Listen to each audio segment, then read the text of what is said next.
सुखावह बैठक स्थिती, पद्मासन, अर्ध पद्मासन किंवा साधी मांडी. दोन्ही हात गुडघ्यांवर द्रोण मुद्रेमध्ये. पाठीचा कणा सरळ असेल, मान मध्यभागी, हनुवटी जमिनीला समांतर. डोळे अलगद मिटून घेऊया.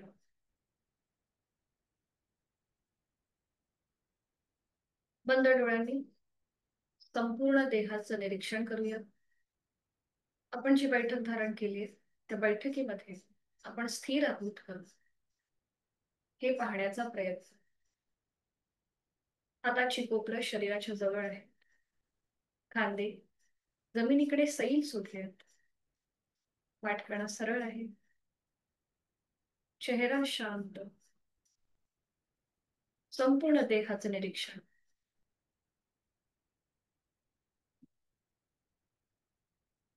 जाणीव आपल्या श्वासाकडे घेऊन जाऊया. श्वासाची गती संथ आहे की लयबद्ध आहे हे आपलं आपण तपासूया. आपण सहज श्वास घेत आहोत, सोडत आहोत.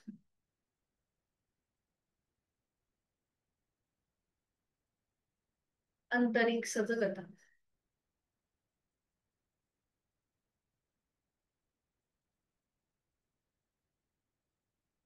करूया श्वसन मार्ग शुद्धी एकेका नाकपुडीने. Active exhalation, passive inhalation. सुरुवात उजव्या नाकपुडीपासून.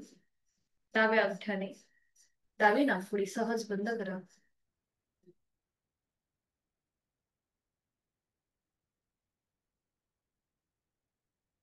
उजवी आहे तो श्वास पूर्णपणे सोडून द्या. उजवीने एक सहज श्वास भरून घ्या. तोही श्वास जोरात सोडताना पोटाला झटका. आणि या कृतीला सुरुवात. यथाशक्ती 10 आवर्तन उजव्या नाकपुडीने. ऍक्टिव्ह एक्झलेशन, पॅसिव्ह इन्हिलेशन ची कृती. चेहरा शांत, जाणीव फोर्सफुली सुटणाऱ्या श्वासाकडे. यथाशक्ती आपापले स्ट्रोक करून घ्यायचे आहेत.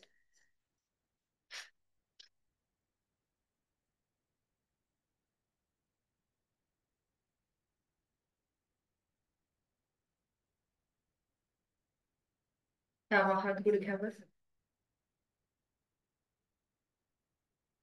उजव्या अंगठ्याने उजवी नाकपुडी सहज बंद. डाव्या नाकपुडीने हीच कृती. यथाशक्ती 10 आवर्तन आपली आपण करून घेऊया. चेहरा शांत असेल. जाणीव फोर्सफुली सुटणाऱ्या श्वासाकडे. आहे तो श्वास सोडून एक सहज श्वास भरून घ्या. तोही श्वास सोडताना पोटाला झटका. आणि यथाशक्ती 10 आवर्तन.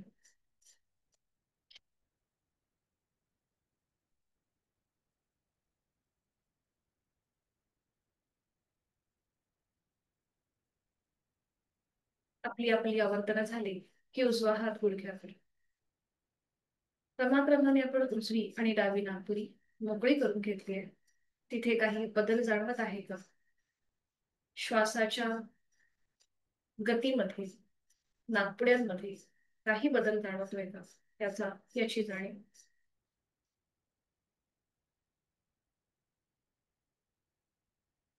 करूया कपालभाती. यथाशक्ती 15 आवर्तन दोन्ही नाकपुड्यांनी एकत्रित कृती. आहे तो श्वास सोडून एक सहज श्वास भरून घेऊया. तोही श्वास सोडताना पोटाला झटका. आणि कपालभातीला सुरू. यथाशक्ती 15 आवर्तन आपली आपण.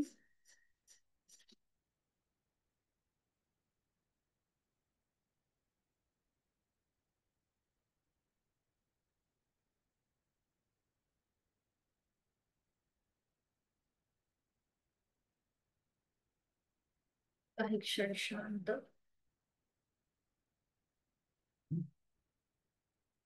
आपला श्वसन मार्ग पूर्णपणे मोकळा झालाय.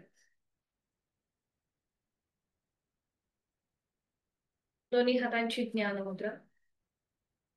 करूया नेत्रशुद्धी.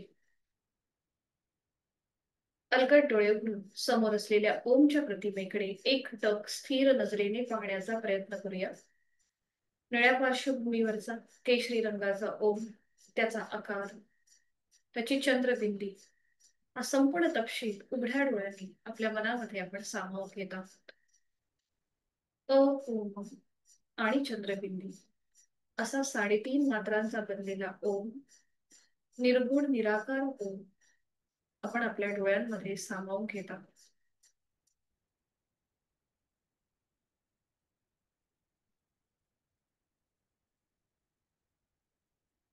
डोळे जड होत असतील, पाणी येऊ लागलं असेल तर अलगद डोळे मिटून घ्या आणि ही ओमची प्रतिमा आपल्या भूमध्यामध्ये पाहण्याचा प्रयत्न करा.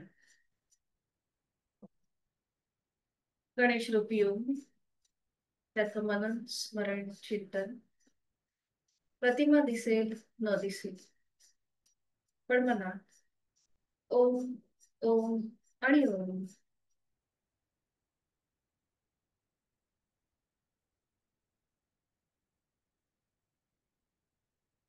करूया वाणी शुद्धी. ओमचे 4 विविध स्तरांवरील उच्चार. पहिला उच्चार हा उच्च पट्टीतला खणखणीत स्वरातला, आळस झटकून टाकणारा. आपली जाणीव पायाच्या नखापासून ते नाभीपर्यंत घेऊन येऊया. आहे तो श्वास सोडून एक खोलवर श्वास भरून घेऊया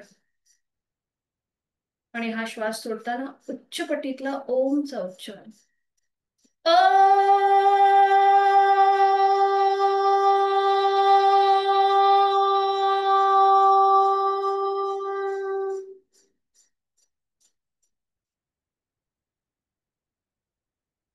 पायाच्या नखापासून ते नाभीपर्यंत या उच्चाराची अनुभूती. आपली जाणीव नाभीपासून कंठापर्यंत. करणार आहोत दुसरा उच्चार मध्यम पट्टीतला, अकार आणि मकार समप्रमाणात. एक श्वास भरून घेऊन श्वास सोडत ओंकार.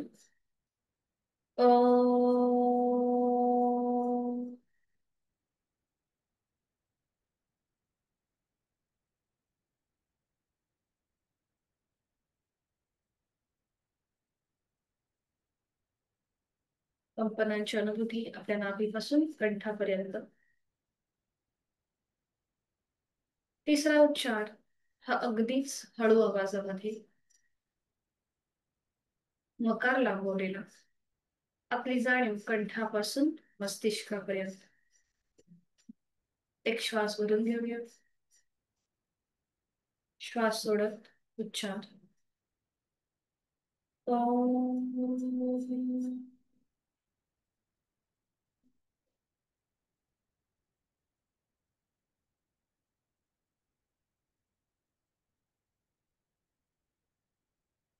स्पंदनांची अनुभूती आपण कंठापासून मस्तिष्कापर्यंत घेतली आहे. चौथा उच्चार हा मानसिक असेल, याला कोणतंही प्रमाण नाही. एक श्वास भरून घेऊन श्वास सोडताना मनातल्या मनात ओंकार.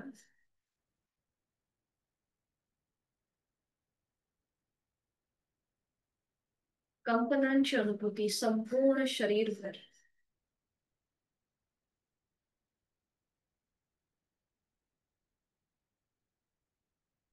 दोन्ही हात जोडून घेऊया, प्रार्थना एकत्रित. ओंकारं बिन्दुसंयुक्तं नित्यं ध्यायन्ति योगिनः कामदं मोक्षदं चैव. ओंकाराय नमो नमः. जोडलेले हात डोक्याच्या दिशेने वर नेऊया. आपापल्या क्षमतेने कमरेत मुठडी झोपूया. जोडलेले हात आणि कपाळ जमिनीवर. आपली संपूर्ण साधनेची सुरुवात आणि दिवसाची सुरुवात ओमच्या आशीर्वाद. हळूहळू श्वास घेत घेत कमरेत सरळ. श्वास सोडत दोन्ही हात खाली. हस्तपतन, नेत्र स्पर्श, अलगद डोळे उघडून एक दृष्टी समोर असलेल्या ओमकडे. हरिओम. शुभ सकाळ. आज आपण विषय घेणार आहोत. विषय म्हणजे योग साधना कशी करावी, आसन करताना कोणती काळजी घ्यावी, प्राणायाम करताना कोणती काळजी घ्यावी याबद्दल आपण थोडक्यात माहिती जाणून घेणार आहोत. आणि जर कोणाला काही शंका असतील किंवा काही विचारायचं असेल तर तेही तुम्ही वर्गाच्या शेवटी विचारू शकता. तर आपण थोडक्यामध्ये बघून घेऊया आणि आजपासून आपण थोडंसं प्राणायाम करायला सुरुवात करूया. तर इथे मी एक पीपीटी तुम्हाला शेअर करते.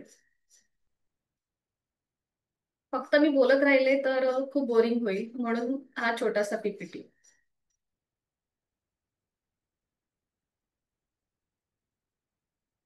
तर आपल्याला माहितीच आहे की योग जो आहे, योग साधना जी आहे ही आपल्या प्राचीन भारताची देणगी आहे जी आपल्याला वारसा हक्काने मिळालेली आहे. बघा आता बरेचसे जण आपण योग का करतो, तर बऱ्याचदा असं होतं की डॉक्टरच आपल्याला सांगतात की तुम्ही काहीतरी एक योग साधना करा किंवा थोडेसे एक्सरसाइज करा योग साधनेच्या बद्दलचे, तर तुमचं आरोग्य चांगलं राहील. तर आपल्याला ह्या सगळ्या गोष्टी आधीपासून म्हणजे आता आपण ठीक आहे आपल्याला डॉक्टर सांगतायत पण आपल्या घरातले जी लहान मुलं आहेत किंवा तरुण पिढी आहे, तुम्ही त्यांना आत्तापासूनच अवेअरनेस द्यायला सुरुवात करा म्हणजे पुढे त्यांना कुठलेही त्रास होणार नाहीत. आत्ताची जी लाईफस्टाईल आहे ती खूप फास्ट झालेली आहे. खूप साऱ्या स्पर्धा आहेत, खूप साऱ्या आजार सुद्धा खूप सारे नवीन नवीन उद्भवायला लागलेत. तर ह्या सगळ्यातून निदान आपलं कुटुंब तरी वाचलं पाहिजे. तर हे एक ध्यानात ठेवायचं आणि तुम्हाला जेवढं शक्य होईल तेवढं योग बद्दलचं जी जनजागृती आहे किंवा आपल्या कुटुंबामध्ये तरी तुम्ही एक अवेअरनेस आणा जेणेकरून अ, प्रत्येकाची शारीरिक आणि मानसिक स्थिती जी आहे ही उत्तम राहील. तर योग हा मूळ शब्द युज या संस्कृत धातूपासून बनलेला आहे. तर युज म्हणजे जसं इंग्लिशमध्ये योग असतं, एका गोष्टीला दुसऱ्या गोष्टीशी जोडणं. तर तो जो योग असतो तो योग म्हणजेच हा युज. जसं आपण एका गोष्टीला दुसऱ्या गोष्टीशी जोडतोय. शरीराला मनाशी जोडणं हा योग साधनेचा प्रवास आहे. स्थूलाकडून सूक्ष्माकडे जाणं हा योग साधनेचं हे उद्दिष्ट आहे. तर हा योग जो आहे जसं आपण म्हणतो की आपल्याला एखादी व्यक्ती भेटल्यावर आपण बोलतो अरे आज चांगला योग आहे. म्हणजे ती एक खूप चांगली गोष्ट घडून येते. तो म्हणजेच योग. तर हा योग जो आहे आता इथे हठयोग नाथ संप्रदाय दिलेला आहे. नाथ संप्रदाय म्हणजे कुठले? तर जे भगवान शंकरांची पूजा करतात किंवा हठयोगाचा जो जन्म आहे तो भगवान शंकर आणि पार्वती यांच्या संवादातून झालेला आहे. तर हठ म्हणजे एकतर शरीराचं किंवा शरीर अधिक फ्लेक्झिबल राहण्यासाठी किंवा तंदुरुस्त राहण्यासाठी केला जाणारा योग म्हणजे हठयोग. आणि जर आपण मनाच्या दृष्टीने विचार करायला गेलो तर म्हणजे सूर्यनाडी आणि म्हणजे चंद्रनाडी. तर ह्या सूर्यनाडी आणि चंद्रनाडीचा समतोल करणं म्हणजेच हठयोग. तर ही आहे थोडक्यात इन्फॉर्मेशन बेसिक जे आपण काही शिकत आहोत त्याबद्दलची. तर मुनी पतंजली जे आपल्याला इथे दिसत आहेत हे आहेत आपल्या योग साधनेचे अ, जर आपण थोडस इंग्लिशमध्ये बोलायला गेलं तर फादर ऑफ द योग साधना म्हणजे यांच्यामुळे आपल्याला हा जो योग आहे जो आपण आता करत आहोत तो आपल्याला मिळालेला आहे. आपल्या भारतीय शास्त्रामध्ये म्हणजे तत्वज्ञान शास्त्रामध्ये एकूण 6 ग्रंथ आहेत. तर त्याच्यापैकी जो पतंजलींचा जो पातंजल योगसूत्र आहे किंवा योगशास्त्र जे आहे हे त्यापैकी एक आहे. तर ह्या मुनी पतंजलींनी पातंजल योगसूत्र नावाचं एक ग्रंथ लिहिलाय. त्याच्यामध्ये एकूण 4 पाद आहेत म्हणजे 4 भाग आहेत. पहिला आहे म्हणजे समाधी, दुसरा आहे साधनपाद, मग येतो विभूतीपाद आणि कैवल्यपाद. तर पूर्वीच्या काळी योग साधना म्हणजेच फक्त मोक्षाचं साधन असंच समजलं जायचं. आणि मग ते लोक खूप सारी साधना करायचे आणि त्यांना त्यांच्यामध्येच काहीतरी एक वेगळेपण जाणवायचं. तर हे पूर्वीच्या काळी योग साधनेचं उद्दिष्ट होतं आणि त्यासाठी ते खूप अलिप्त राहत होते, एकांतात जाऊन साधना करत होते. तर अशा प्रकारचं हे पूर्वीचं होतं. तेव्हा कुठेही आधुनिकीकरण नव्हतं, कुठल्याही प्रकारच्या स्पर्धा नव्हत्या, कुठलीही टेक्नॉलॉजी नव्हती. अगदी साधं आणि सोपं जीवन होतं.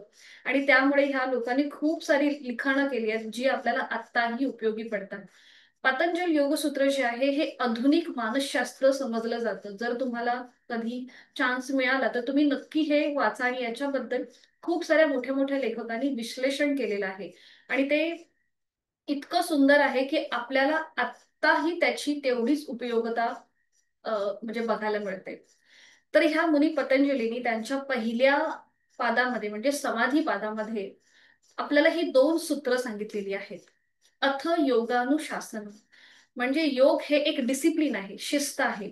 तुम्ही किती डेडिकेशनने वर्गाला जॉईन होता किंवा 6 वाजता बरोबर वर्गाला बसता, तर हा सुद्धा एक प्रकारचा योगच आहे. बऱ्याचदा असं समजलं जातं की योग म्हणजे शरीराची कसरत, तर तसं नसून योग हा सर्वांग सुंदर असं हे साधन आहे किंवा अशी ही साधना आहे जी आपल्याला आपलं संपूर्ण व्यक्तिमत्व बदलायला मदत करते. दुसऱ्या सूत्रामध्ये ते सांगतात योग चित्त वृत्ती विरोधा म्हणजेच ही त्यांची खरी योग साधनेची व्याख्या आहे. आपल्या मनामध्ये असंख्य अशा चित्तवृत्ती निर्माण होत असतात, सतत एकामागून एक विचार येत असतात. तर हे विचार एकतर खूप चांगले पण असतात किंवा खूप वाईट सुद्धा असतात. तर ह्या सगळ्या चांगल्या आणि वाईट विचारांचा निरोध करणं म्हणजेच योग. जेव्हा आपण साधनेला बसतो तेव्हा आपण आपल्या जेव्हा श्वासाकडे लक्ष देऊन कुठलीही गोष्ट करायला सुरुवात करतो, त्यावेळेला आपोआप आपल्या मनामधल्या या ज्या चित्तवृत्ती आहेत म्हणजे वाईट आणि चांगल्या ह्या कमी होतात.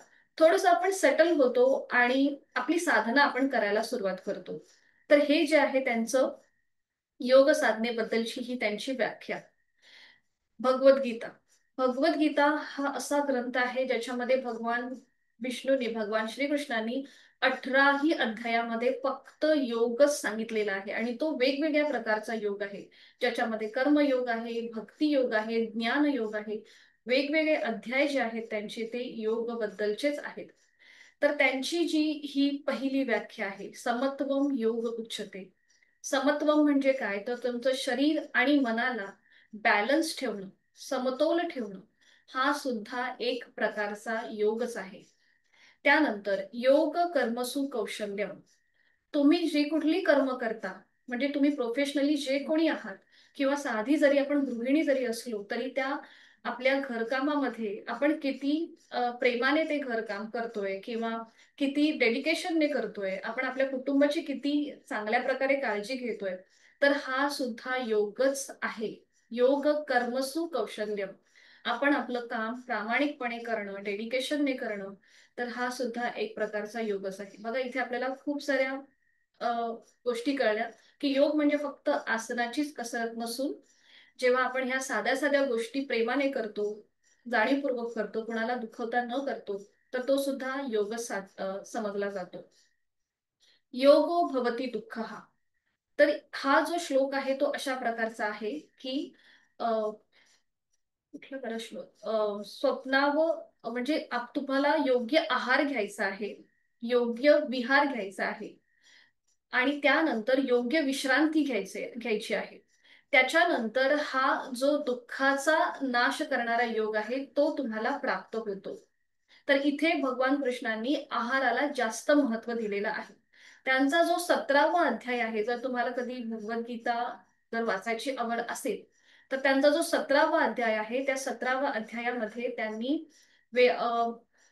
आहार आपला कसा असावा किंवा 3 प्रकारच्या त्यांनी प्रकृती सांगितलेल्या आहेत आणि त्या प्रकृतीप्रमाणे त्यांनी त्यांचे आहार सांगितलेले आहेत. तर ते तुम्हाला जर जमलं तर तुम्ही नक्की वाचा, तुम्हाला खूप जास्त माहिती मिळेल याच्याबद्दल. तर त्याच्यामध्ये पहिलं जे सांगतात ते आहाराबद्दल सांगतात युक्त आहार विहारस्य युक्त चेष्टस्य कर्मसु युक्त स्वप्नावबोधस्य योगो भवती दुःख. एकतर युक्त आहार घ्यायचा, त्याच्यानंतर युक्त विहार म्हणजे आपण जी आसनं करत आहोत ती आसनं करणं, तो म्हणजे आपले शरीर तंदुरुस्त करणं आणि युक्त स्वप्नावबोधस्य म्हणजेच तुम्ही विश्रांती व्यवस्थित घेणं, पुरेपूर विश्रांती घेणं. फक्त 12-12 तास काम करून आपलं उद्दिष्ट कंप्लीट करणं हे अपेक्षित नसून तुम्ही योग्य अशी झोप पण तुम्हाला मिळाली पाहिजे. म्हणजे किमान 7 ते 8 तासाची झोप नॉर्मली अशी सांगितली जाते. पण ऍटलीस्ट आपण 6 ते 7 तासाची खूप चांगल्या प्रकारची झोप घेणं फार महत्वाचं आहे. तर काही शिफ्ट असतात काही काही जणांच्या त्यांना शक्य होत नाही. पण जेवढं शक्य आहे तेवढं काळजी घ्यायला हरकत नाहीये. मुनी पतंजलींनी आपल्याला अष्टांग योग सांगितलेला आहे, जो स्थूलाकडून सूक्ष्माकडे जाणारा आहे, आपलं संपूर्ण व्यक्तिमत्व बदलणारा हा योग आहे. तर ह्या अष्टांग योगामध्ये बघा एकूण 8 पायऱ्या येतात. यमनियम, आसन, प्राणायाम, प्रत्याहार, धारणा, ध्यान आणि समाधी. तर नॉर्मली आज ज्या काही सगळ्या योग इन्स्टिट्यूट आहेत ते हा सगळा अष्टांग योग फॉलो करतात. तर त्याच्यामध्ये सगळ्यात महत्वाचं म्हणजे आसन आणि प्राणायामाला जास्त भर दिला जातो. तर आपण जर मुनी पतंजलींच्या या संपूर्ण 8 पायऱ्यांनी जर आपली साधना केली तर नक्कीच आपल्याला खूप जास्त चांगला फायदा मिळतो. यम यम जे आहेत हे आपल्याला जेव्हा आपण आपली सोशल लाईफ सामाजिक जीवन जगत असतो, त्या सामाजिक जीवन जगत असताना आपल्याला कुठले रूल्स फॉलो केले पाहिजेत हे त्यांनी सांगितले आहेत. ज्याच्यामध्ये पहिला आहे अहिंसा, दुसरा आहे सत्य, अस्तेय, ब्रह्मचर्य आणि अपरिग्रह. अहिंसा म्हणजे काया वाचा मनाने कोणालाही न दुखवणं. ज्याच्यामध्ये आपले जे सोल्जर आहेत, सैनिक आहेत, ते याच्यामध्ये एक्सेप्शनल आहेत, कारण की ते आपल्या देशाचं रक्षण करतायत आणि त्यांना तेवढी मुभा आहे की ते आपल्या शत्रूला मारू शकतात. त्यामुळे इथे आपण सैनिकांना घेऊ शकत नाही, पण आपण मात्र अहिंसेचा नक्कीच वापर करू शकतो. काया वाचा मनाने कोणालाही न दुखवणे. सत्य, जिथे गरज आहे तिथे तुम्हाला बोललंच पाहिजे, पण शक्यतो तेवढं आपल्या मनावरती कंट्रोल पाहिजे. सत्य म्हणजेच नेहमीच खऱ्याची कास धरणं. अस्तेय म्हणजेच कुठलीही गोष्ट जी आपली नाहीये ती आपण आपली म्हणून उगाच आपल्या नावावरती ती न खपवणं.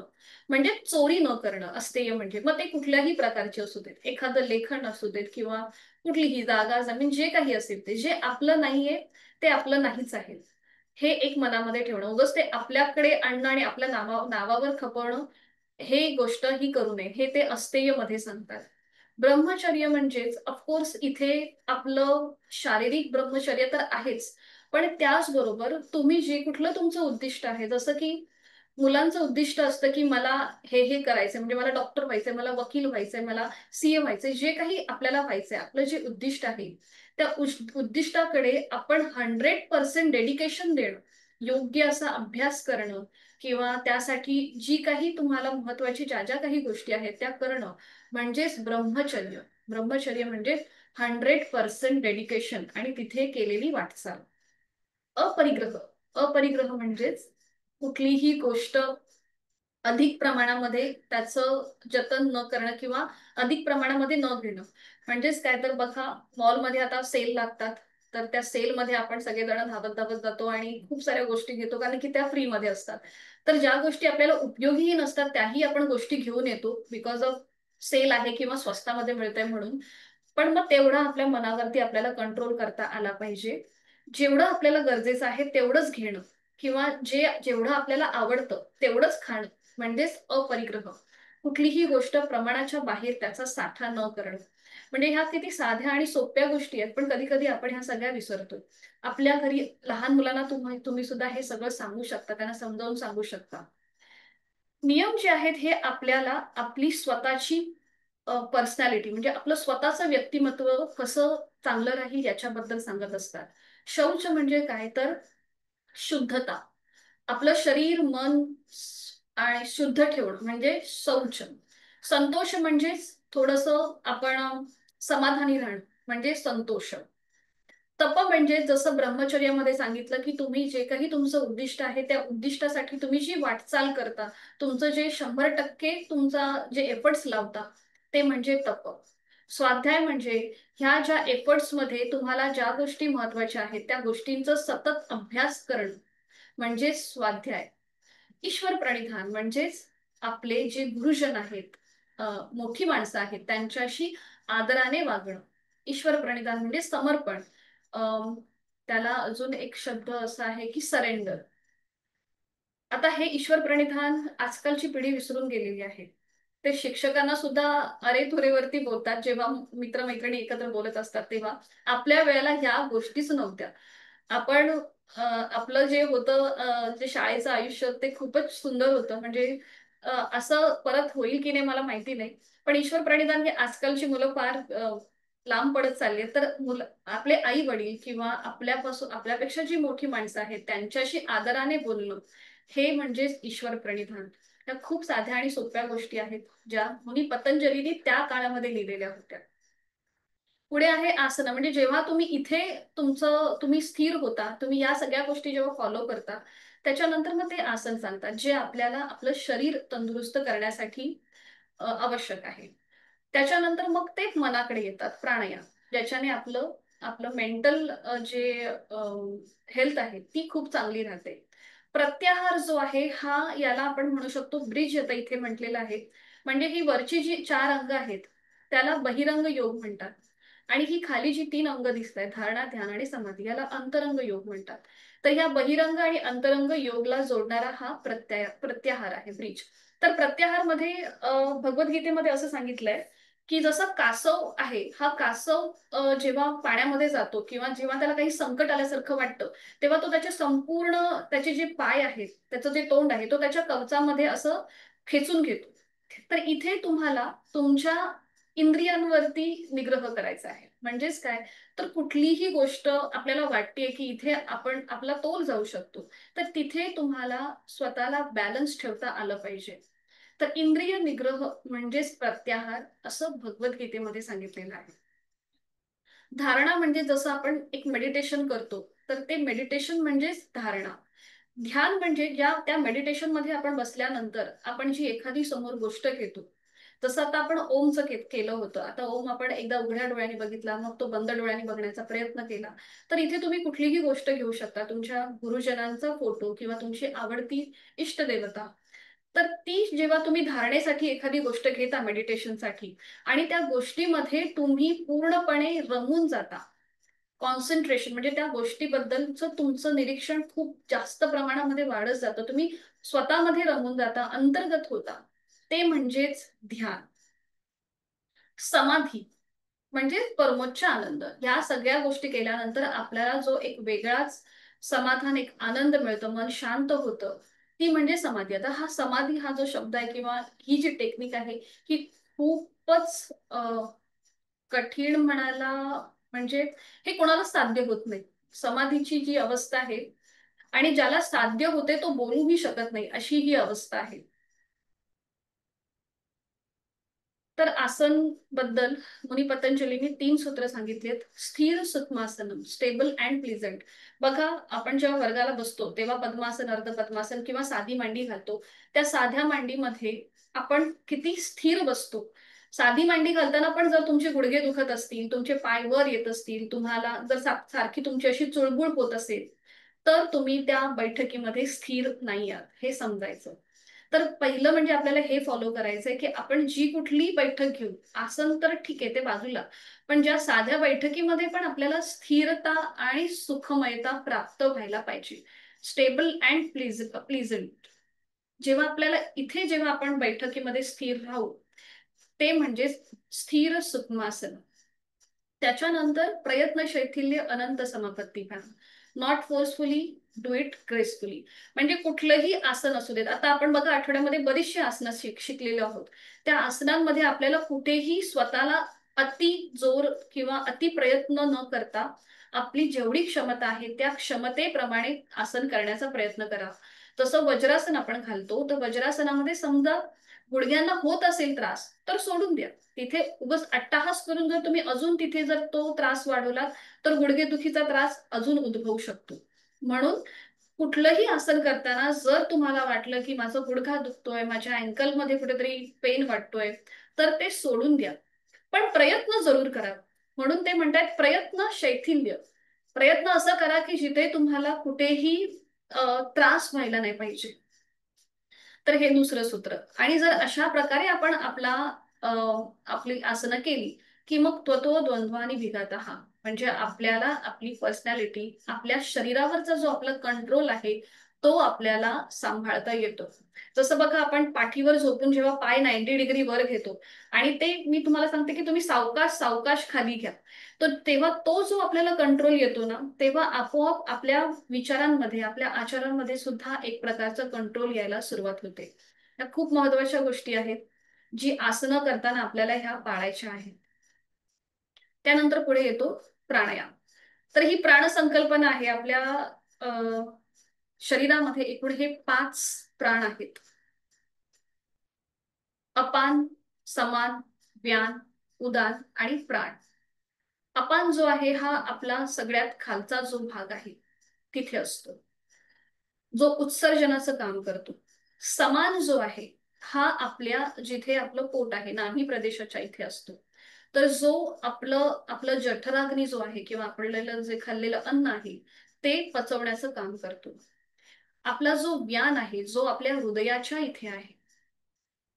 त्याच्यानंतर उदान जो आहे जो आपल्या गळ्याच्या इथे आहे कंठस्थ. आणि प्राण जो आपल्या म्हणजे जे आपला आपण जो नेहमी श्वास घेतो आणि सोडतो ती म्हणजे ही आपली प्राण संकल्पना, जो सगळ्यात महत्वाचा आहे. तर हे झाले आपले 5 मुख्य प्राण. त्याच्यानंतर इथे खाली त्यांनी 5 आपल्याला उपप्राण दाखवलेले आहेत. म्हणजे नाग, कूर्म, कृपल, देवदत्त, धनंजय. तर हे जे आहेत हे जे उपप्राण आहेत ते त्यांचं त्यांचं काम करतात. जसं नाग आहे जे ढेकर देणं, किंवा कूर्म जे आहे जे पापण्यांची उघडझाप करणं, कुरकर म्हणजे शिंकणं, देवदत्त जांभई देणं, आणि धनंजय जो हा मृत्यूनंतर सुद्धा हा आपल्या शरीरामध्ये असतो. म्हणजे आपले जे मुख्य प्राण निघून गेल्यानंतर काही मिनिटांसाठी हा धनंजय जो आहे हा प्राण आपल्या शरीरामध्ये असतो. म्हणून जेव्हा एखादी व्यक्ती जाते तेव्हा तिला आपण एकटं सोडत नाही, तिच्या बरोबर आपण सगळेजण बसलेलो असतो. तर हा प्राण तिथे असतो त्या शरीरामध्ये आपण गेल्यानंतरही. धनंजय म्हणून धनंजय म्हणजेच काय, तर ज्याला एक दीर्घ आयुष्य आहे तो.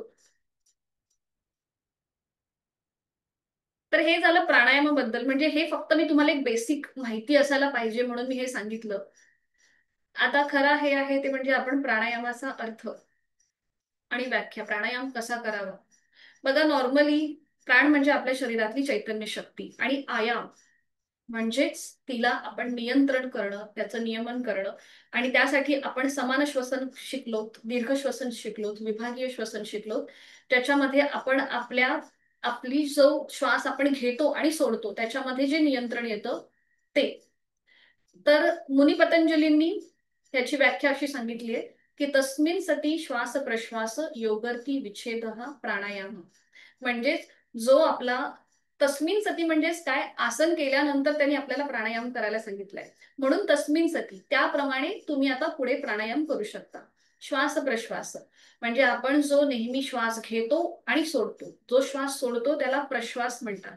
तर ह्या श्वास प्रश्वासाच्या गतीचं विच्छेद करणं म्हणजेच प्राणायाम, हे मुनी पतंजलींनी आपल्याला सांगितलेलं आहे.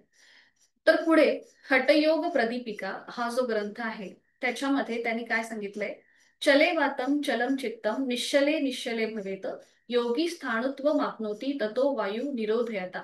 म्हणजे ज्या वेगाने वारा वाहत असतो, वाते म्हणजे वारा, त्याच वेगाने आपल्या मनामध्ये एका मागून एक विचार येत असतात. तर जे योगी आहेत ते योगी जसं वायूला आपण कंट्रोलमध्ये करतो तसंच या विचारांना जेव्हा आपण कंट्रोलमध्ये करतो, त्यांचा निरोध करतो, म्हणजेच हा प्राणायाम. जेव्हा आपण प्राणायामाकडे वळतो तेव्हा आपोआप आपलं मन शांत व्हायला मदत होते. तर हा प्राणायाम आपल्याला कसा करायचा आहे, यथा सिंहो गजो व्याघ्रो भवेत् वशः शनै शनै तथैव सेवितो वायू अन्यथा हंती साधकम. म्हणजे ज्याप्रमाणे सर्कशीमधले जे सिंह किंवा वाघ आहेत किंवा हत्ती आहेत त्यांना जसं आपण हळूहळू आपल्या कंट्रोलमध्ये आणतो, तसंच आपल्याला जो आपला श्वास प्रश्वास आहे त्याला आपल्याला हळूहळू आपण आपल्या ताब्यात आणणार आहोत. आणि अशा प्रकारे जर आपण प्राणायाम केला तर तो योग्य प्रकारे होतो, नाहीतर हंती साधकम आपल्याला त्याचे जे साईड इफेक्ट आहेत त्याच्याशी सामना करावा लागतो. तर हे सर्कशीतलं उदाहरण मी हे आजचं सांगितलं, त्यावेळेला काय होतं माहिती नाही. तर हा प्राणायाम का करावा, जसं आपल्याला मनाला कंट्रोल करण्यासाठी. आता इथे हे जे ग्रंथ सांगितलेत त्या ग्रंथांमध्ये बघा आसनांनंतरच प्राणायाम केला जातो. जेव्हा आपण फिजिकली थोडीशी एक्सरसाइज करतो त्याच्यानंतरच आपण मनाकडे. आसन म्हणजे शरीर, शरीर जे आहे ते स्थूल आहे आणि सूक्ष्म असतं ते म्हणजे आपलं मन असतं. म्हणजे जेव्हा आपण स्थूल स्वरूपामध्ये सेटल होतो त्याच्यानंतर मग आपला प्रवास हळूहळू अंतरंगाकडे व्हायला सुरुवात होते. तसं आता इथे दिलेलंच आहे की हा प्रवास स्थूलाकडून सूक्ष्माकडे आहे, शरीराकडून मनाकडे जाणारा आहे. तर प्राणायाम करताना आपल्याला ही हाताची मुद्रा करायची आहे. ज्याला प्राणायाम मुद्रा म्हणतात. आता ही मुद्रा तुम्हाला उजव्या हाताने करायची आहे. आपल्या उजव्या हाताची जी 5 बोट आहेत, त्या 5 बोटांपैकी पहिलं बोट आणि मधलं बोट ते फोल्ड करायचं आणि ते अंगठ्याच्या मुळाशी घ्यायचं. तर ही आहे प्राणायाम मुद्रा, जी आपल्याला उजव्या हाताची करायची आहे. ती मी पुढे तुम्हाला सांगते की ह्याचा काय उपयोग आहे. तर प्राणायाम करताना आपल्याला काही विशिष्ट संज्ञा इथे लक्षात घ्यायच्या आहेत. पूरक म्हणजेच आपण घेतलेला श्वास, इनहेल म्हणजे पूरक. जो आपल्याला नियंत्रित म्हणजे आपण यथाशक्ती श्वास भरून घेतो, जे आपण बोलतो ना जाणीवपूर्वक, ते म्हणजेच घेतलेला श्वास म्हणजे पूरक. कुंभक म्हणजेच आपण जो श्वास घेतो तो होल्ड करतो, तो म्हणजे कुंभक. आणि रेचक म्हणजेच घेतलेला श्वास जेव्हा आपण तो सोडतो, बाहेर सोडतो, एक्झेल करतो, तो म्हणजेच रेचक. आता इथे अभ्यंतर, स्तंभ आणि बाह्य असे जे दिलेले आहेत टेक्निक, हे मुनी पतंजलीने सांगितलेले आहेत. ह्या फार पुढच्या गोष्टी आहेत. म्हणजे जेव्हा तुम्ही योग अभ्यास कराल तिथे तुम्हाला हे उपयोगी पडणार आहेत. आपल्या रोजच्या जनरल वर्गामध्ये तुम्हाला हे अभ्यंतर, स्तंभ आणि बाह्य याचा काहीही याच्यामध्ये पडूच नका तुम्ही. तुम्हाला फक्त इनहेल आणि एक्झेल इथेच आपल्याला फक्त प्राणायाम करायचा आहे. आपण शक्यतो होल्ड करत नाही, म्हणजे कुंभक जो प्रकार आहे तो घेत नाही, बिकॉज आपला ऑनलाईन वर्ग आहे. बऱ्याचशा जणांना वेगवेगळे त्रास असतात. जसं कोणाला बीपीचा त्रास असतो, कोणाला एन्झायटीचा त्रास असतो, कोणाला दम्याचा त्रास असतो. तर ह्या सगळ्या गोष्टी असतात. तर त्यामुळे कुंभक आपण त्यासाठी घेत नाही. फक्त दीर्घ श्वसन करताना मी तुम्हाला काही वेळेला सांगते की थांबा म्हणून 5 सेकंद. तर तेवढं चालू शकतं. पण आपण खूप जास्त प्रमाणामध्ये हा कुंभकाचा जो प्रकार आहे हा आपण शक्यतो तरी टाळतो. आपण फक्त पूरक आणि रेचक याच संज्ञांमध्ये आपण प्राणायाम करण्याचा प्रयत्न करतो. कुंभक फक्त एकदाच लागतो जेव्हा आपण अनुलोम विलोम प्राणायाम करतो. आता मी तुम्हाला सांगेन, जेव्हा आपण दोन्हीही नाकपुड्या बंद करतो तेव्हा तो एक सटल आपल्याला कुंभकचा अनुभव घेता येतो. तर आता हे लक्षात ठेवायचं की श्वास घेणं म्हणजे पूरक आणि श्वास सोडणं म्हणजे रेचक. ठीक आहे, पुढे जाऊया. प्राणायामाची पूर्वतयारी. आता प्राणायाम करण्याच्या आधी जसं की आपण आसन करतो त्याच्यानंतरच आपण प्राणायामाकडे जातो. आणि शुद्धिक्रिया. शुद्धिक्रिया म्हणजे काय, तर कपालभाती जी आपण सुरुवातीला करतो ना, तर ही प्राणायामाच्या आधी कपालभाती करण्याची एक सवय असते. एकतर आपण कपालभाती करू शकतो किंवा दीर्घ श्वसन जे आहे ते करू शकतो आणि मगच आपण प्राणायामाकडे वळतो. तर इथे जागा म्हणजे ही एकदम स्वच्छ असावी. थोडीशी म्हणजे जिथे आपलं मन कुठेही इकडे तिकडे भरकटणार नाही. आपण स्वतःमध्येच म्हणजे जाऊ म्हणजे आपल्याला आपलं इनर अवेअरनेस वाढवण्यासाठी शक्यतो अशी जागा असावी. वेळ तुम्ही कधीही करू शकता. तसं बघायला गेलं तर प्राणायाम जो आहे हा कधीही करू शकता. फक्त आता इथे जी मी वेळ दिलेली आहे ती ग्रंथांमध्ये त्यांनी सांगितलेली वेळ आहे. पण आपण प्राणायाम कधीही कुठेही केव्हाही करू शकतो. फक्त हवा मोकळी पाहिजे आणि जागा स्वच्छ पाहिजे. बैठक साधी आणि स्वच्छ, पोशाख हलका, आहार सात्विक सीमित. आहाराचं पण आपण एकदा पुढे घेणारच आहोत. एखादं सेशन. आवाज येतोय ना? हो, आहार मी घेणारच आहे. आज फक्त योग साधनेबद्दलचीच माहिती आहे आणि पुढच्या शनिवारी मी आहाराबद्दल बोलणारच आहे. तर आहार सात्विक व सीमित, आपलं भरण पोषण व्यवस्थित होण्यासाठी आवश्यक घटक असलेले अन्न पदार्थ. जे जुने साधक आहेत त्यांना माहिती आहे, गेल्या याच्यामध्ये झालं होतंच. तर त्याच्यामध्ये खूप सारी प्रथिनं म्हणजेच प्रोटीन्स, पिष्टमय पदार्थ, चरबीयुक्त म्हणजेच काय म्हणतात फॅटी, थोडेसे दूधवाले पदार्थ, म्हणजे सगळ्याचाच आपल्याकडे आपल्या आहारामध्ये समावेश असावा, पण तो योग्य प्रमाणामध्ये असावा. तर आता हे जे श्वसन दोष आहेत म्हणजे जे आपल्याला माहिती, तुम्हाला तुमचं श्वसन कसं आहे हे माहिती आहे का? म्हणजे एकतर खूप फास्ट श्वसन असतं, जलद श्वसन असतं. त्याचं कारण म्हणजे शरीराची सतत होणारी हालचाल, राग, संताप. बघा एखादी जी रागीट व्यक्ती असते ना, तुम्ही थोडंसं ऑब्झर्व करा, तर त्यांचं जे आहे ना, त्यांची श्वासाची जी हे आहे ना ती सतत वाढलेलीच असते. म्हणजे जे खूप रागीट आहेत, सतत ऍक्टिव्हली सतत काहीतरी काम करत असतात, किंवा एखादी गोष्ट जरी इकडची तिकडे झाली की ते फार असं जग डोक्यावर घेतात. तर ही जी लोक आहेत तर त्यांचं आपोआप त्यांची श्वासाची गती वाढते. तर त्यांच्यासाठी काय करायचंय, त्यांनी सुखासन घालायचंय आणि फक्त शांत बसून श्वासाकडे लक्ष द्यायचंय. अडथळायुक्त श्वसन म्हणजे आपल्याला आपलं कधी नाक चोंदलं असेल, सर्दी झाली असेल, तर मग आपल्याला ते श्वसन थोडंसं अडथळल्यासारखं होतं. म्हणजे आपली कधी कधी उजवीच नाकपुडी चालू असते, कधी डावीच चालू असते, त्याच्यानेच आपण श्वास घेत असतो. पण हे तुम्ही जेव्हा स्वतः ती एक एक नाकपुडी बंद करून जेव्हा बघाल तेव्हा तुम्हाला कळेल. तुम्हाला असं समजणार नाही की आपली कुठली नाडी ऍक्टिव्हेट आहे ती. तर त्यासाठी तुम्ही काय करू शकता, श्वसन मार्ग शुद्धी जसं आपण नेहमीच घेतो वर्गामध्ये एकेका नाकपुडीने जे करतो ते, आणि मग कपालभाती, ह्या शुद्धी क्रिया आहेत. हे प्राणायाम नाहीयेत, तर ह्या सगळ्या शुद्धी क्रिया आहेत. जलनेती ही सुद्धा शुद्धी क्रियाच आहे. काही जणांचं श्वसन हे उथळ असतं, अर्धवट असतं. म्हणजे कधी कधी कुणाला फुफ्फुसांचा त्रास असतो, कधी कुणाला काही दम्याचा त्रास असतो, तर त्याप्रमाणे त्यांचं हे श्वसन असतं. तर त्यासाठी त्यांनी ते दीर्घ श्वसन करू शकतात. ज्यांना हा कुठलाच त्रास नाहीये त्यांचं श्वसन अगदी आयडियली चालू आहे असं समजा. तर प्राणायाम करताना कुठली काळजी आपल्याला घ्यायची आहे, तर इथे सगळ्यात जास्त म्हणजे आपल्याला कुठेही फोर्सफुली श्वास रोखून धरायचा आहे किंवा एखादी गोष्ट फोर्सफुली करायची नाहीये, तर अगदी सहजपणे प्राणायाम करायचा.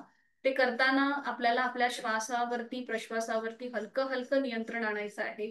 आणि एक आहे की फलप्राप्तीसाठी नाही, म्हणजे आज मी केलाय तर मला लगेचच उद्या त्याचे फायदे मिळणार आहेत, हे मात्र याचा मात्र अट्टहास सोडा.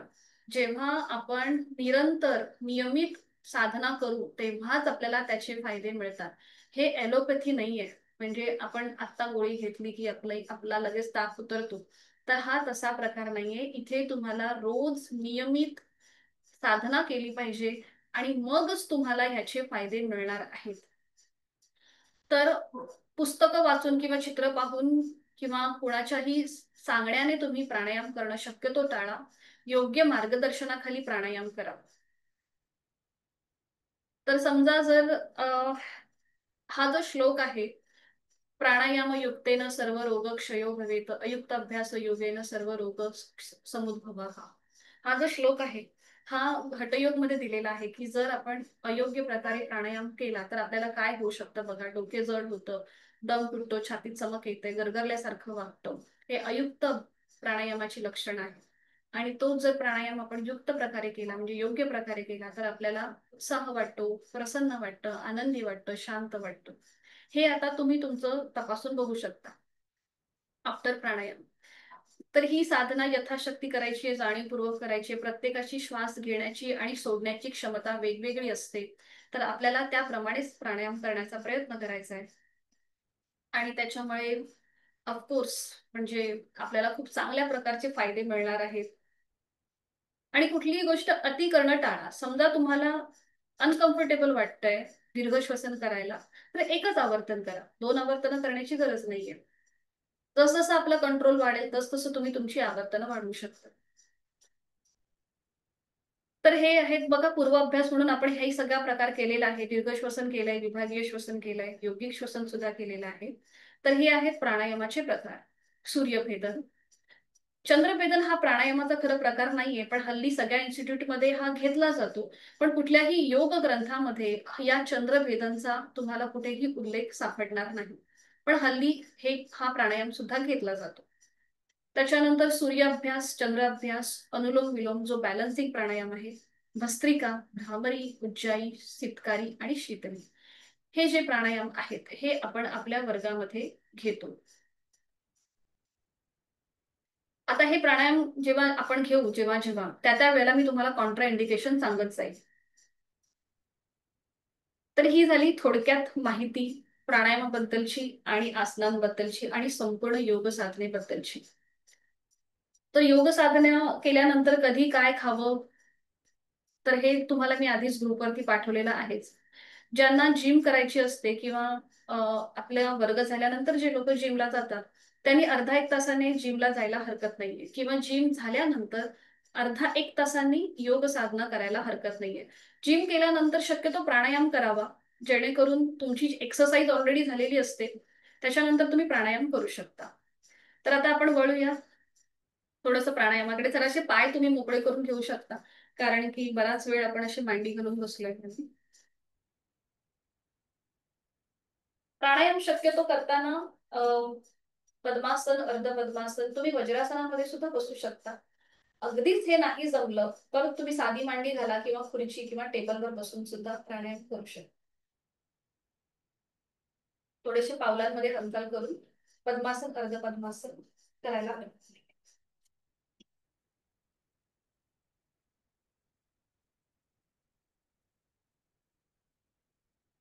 दोन्ही हात गुडघ्यांवरती ठेवायचे. डोळे अलगद मिटून घेऊया.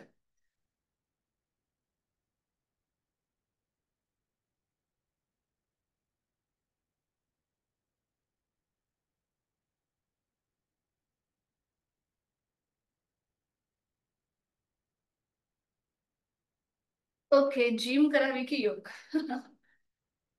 तर नॉर्मली तुमच्यावरती आहे. जर ज्यांना वेट लॉस करायचं आहे, म्हणजे खूप जास्त प्रमाणामध्ये तुमचं वजन वाढलंय किंवा एक्सरसाइज त्या प्रकारे जर करायची आहे, बॉडी बिल्डअप खूप लवकर करायची आहे, तर त्यांनी जिम करावी. आणि ज्यांना शरीर आणि मन दोन्हीही समतोल ठेवायचं आहे किंवा तिथे तुम्हाला जर बॅलन्स ठेवायचा असेल, तर मात्र तुम्ही योग करा. म्हणजे इथे आपण असं नाही सांगू शकत की हे योग्य आहे की ते योग्य आहे. ऑफकोर्स मी आता योग वर्ग घेते, त्यामुळे मी तुम्हाला सांगणार की हा तुम्ही योग साधनच करा. जे लोक जिमचे ट्रेनर आहेत ते तुम्हाला सांगणार नाही तुम्ही जिमच करा. तर तुम्ही दोन्ही गोष्टी करू शकता, फक्त त्या बॅलन्स ठेवा. जिम करताना तुम्हाला खूप जास्त एफर्ट्स लावे लागतात, खूप जास्त एनर्जी तुमची खूप जास्त जाते, कारण की त्या त्या सगळ्या गोष्टी करण्यासाठी. तसं योग साधनेमध्ये तुम्हाला कुठेही तुमची एनर्जी जास्त वाया नाही, म्हणजे जास्त एनर्जी नाही लावायची आहे. तुम्हाला यथाशक्ती प्रयत्न करायचा आहे.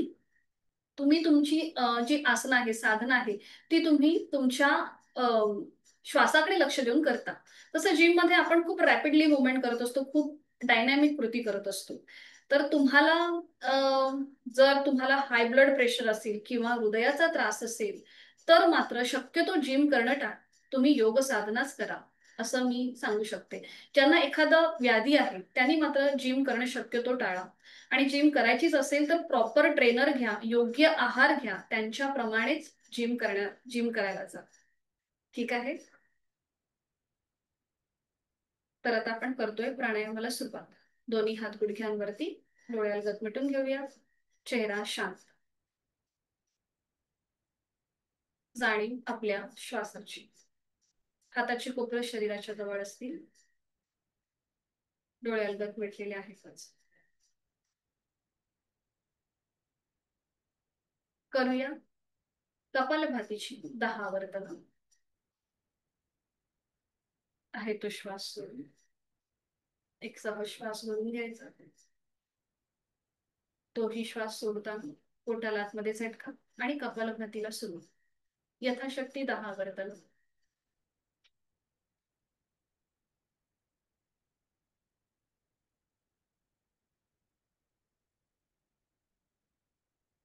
सावकाश थांबूया.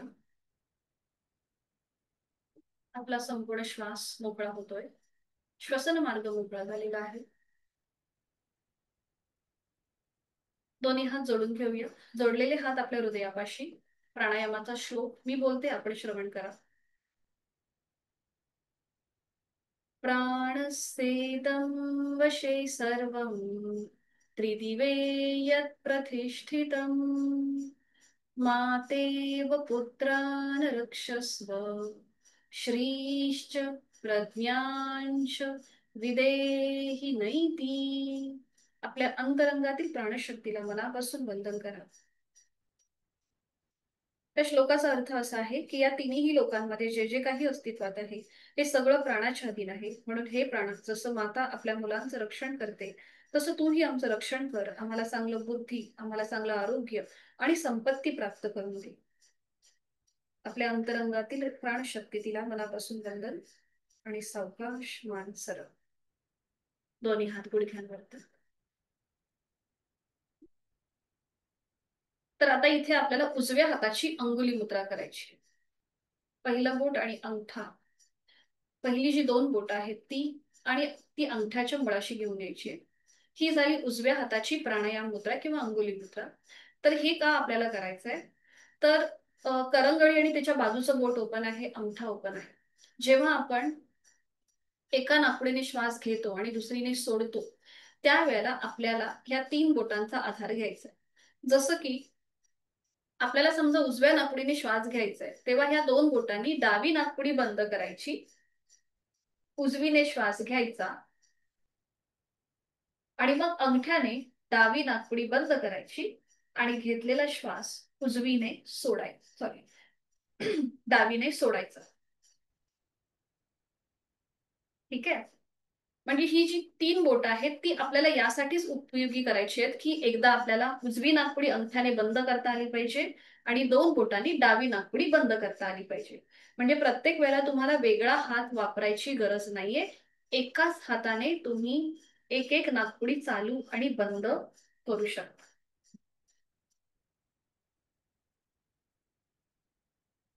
ठीक आहे. हा आहे ह्या प्राणायाम मुद्रेचं सगळ्यात महत्वाचं कार्य. तर जेव्हा आपण प्राणायाम करतो तेव्हा आपल्याला आपल्या ज्याला सूर्यनाडी म्हणजे आपली उजवी नाकपुडी जी आहे तिला सूर्यनाडी म्हणतात आणि जी डावी नाकपुडी आहे तिला चंद्रनाडी म्हणतात. तर जेव्हा आपला उजवी नाकपुडी चालू असते तेव्हा आपला डावा ब्रेन ऍक्टिव्हेट असतो आणि जेव्हा आपली डावी नाकपुडी चालू असते तेव्हा आपला उजवा ब्रेन ऍक्टिव्हेट असतो. तर आपल्याला हे माहिती आपण हे शाळेमध्ये सुद्धा शिकलोय की हे क्रॉस कनेक्शन आहे. तर ह्या दोन्हीही नाकपुड्या बॅलन्स करण्याचं जे काम आहे हे आपल्याला प्राणायाम शिकवतो. तर आता आपण करणार आहोत सूर्य अभ्यास आणि चंद्र अभ्यास, म्हणजेच एकदा उजवी नाकपुडी आणि एकदा डावी नाकपुडी. तर पहिली जी 2 बोटं आहेत म्हणजे करंगळी आणि त्याच्या बाजूचं जी बोट आहेत त्याच्याने डावी नाकपुडी बंद करूया, डोळे अलगद मिटून घेऊया. उजवीने आहे तो श्वास पूर्णपणे सोडायचा. उजवीने यथाशक्ती खोलवर दीर्घ पूरक श्वास घेऊन घ्यायचा आणि उजवीनेच संथ रेचक घेतलेला श्वास सावकाश सोडून द्या. श्वास घेताना कपाळावर डोळ्यांवर कोणताही ताण नसेल. पुन्हा एकदा उजवीनेच खोलवर दीर्घ पूरक श्वास भरून घ्या. उजवीनेच संथ रेचक घेतलेला श्वास अगदी सावकाश सोडा. पुन्हा एकदा उजवीनेच खोलवर दीर्घ पूरक, उजवीनेच संथ रेचक.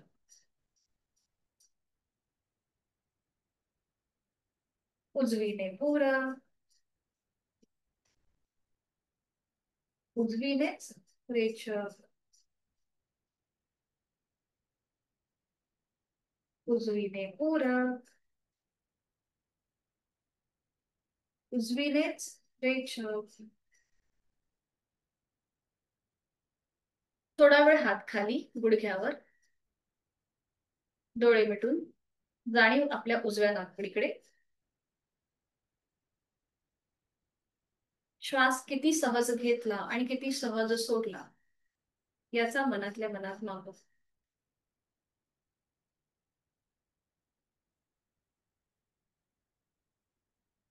आता अंगठ्याने उजवी नाकपुडी सहज बंद करा, जेंटली प्रेस. डावीने आहे तो श्वास सोडा. आपण करतोय चंद्र अभ्यास.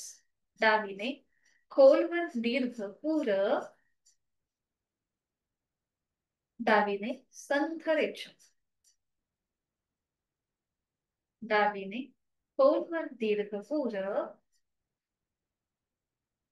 डावीने संथ रेचक. डावीने खोलवर दीर्घ पूरक, डावीने संथ रेचक. डावीने खोलवर दीर्घ पूरक, डावीने संथ रेचक. डावीने खोलवर दीर्घ पूरक,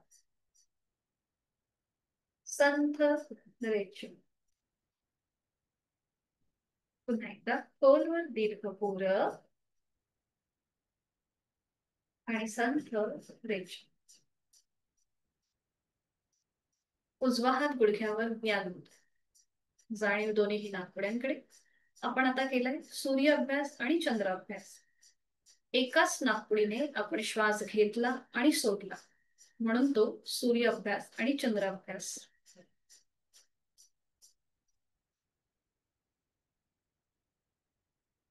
आता आपण करूया सूर्यभेदन. उजव्या नाकपुडीने श्वास घेणार आणि डाव्या नाकपुडीने तो श्वास सोडणार.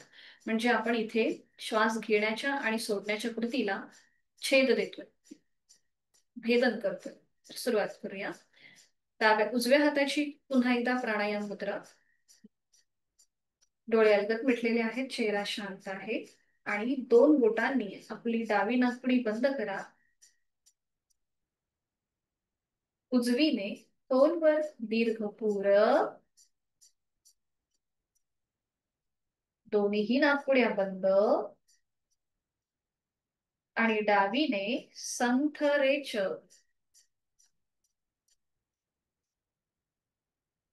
डावी बंद, उजवीने खोलवर दीर्घ पूर,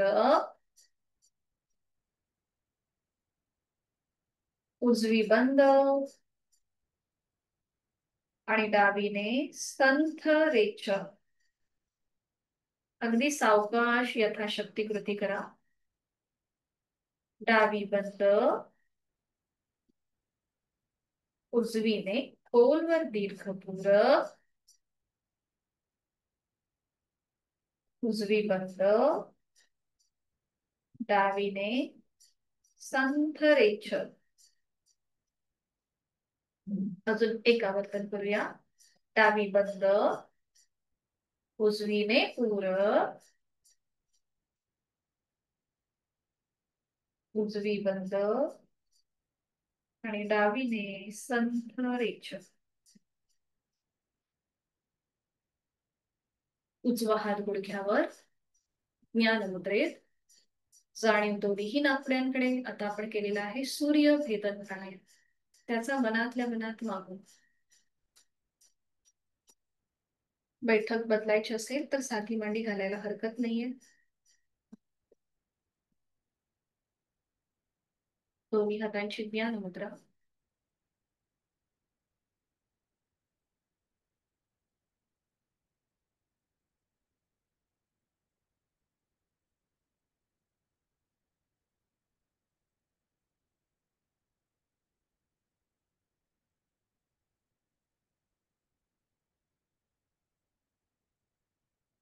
त्या स्थितीमध्ये स्थिर बसण्याचा प्रयत्न.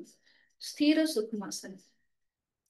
साधी मांडी जरी असेल तरी त्या साध्या मांडीमध्ये सुद्धा स्थिरता, सुखमयता, चेहरा शांत, जाणीव आपल्या श्वासाची आंतरिक सजगता.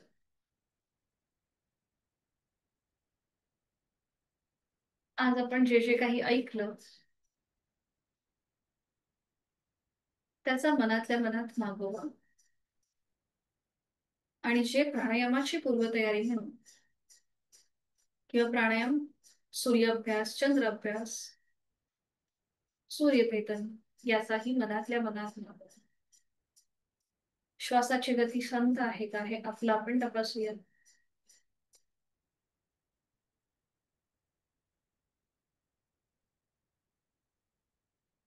करूया 3 मकार लांबवलेले ओमचे उच्चार, एका लागोपाठ एक. यथाशक्ती एक श्वास भरून घेऊया. उच्चार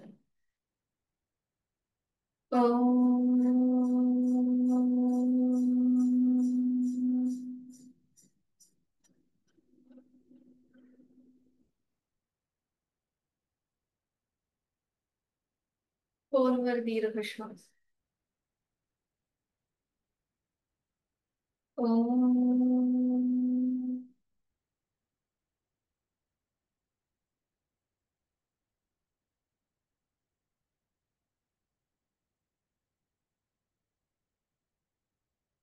खोलवर दीर्घ श्वास. ओम.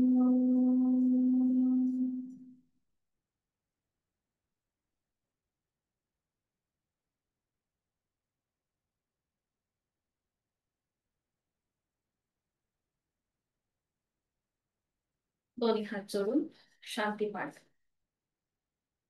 ओम सहनावतु सहनौ भुनक्तु सह वीर्यं करवावहे तेजस्विनावधीतमस्तु मा विद्विषावहे. ओम शांती शांती शांती. जोडलेले हात डोक्याच्या दिशेने वर घेऊया.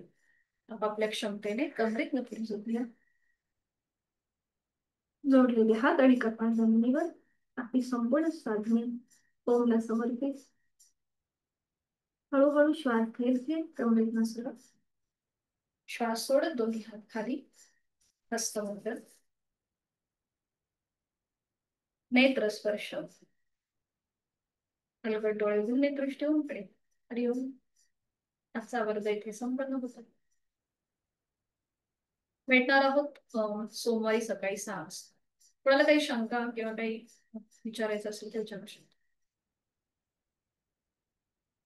ठीक आहे. धन्यवाद आणि भेटूया सोमवारी सकाळी 6 वाजता. सगळ्यांना शुभ दिवस आणि हॅपी वीकेंड. मीटिंग एंड करते.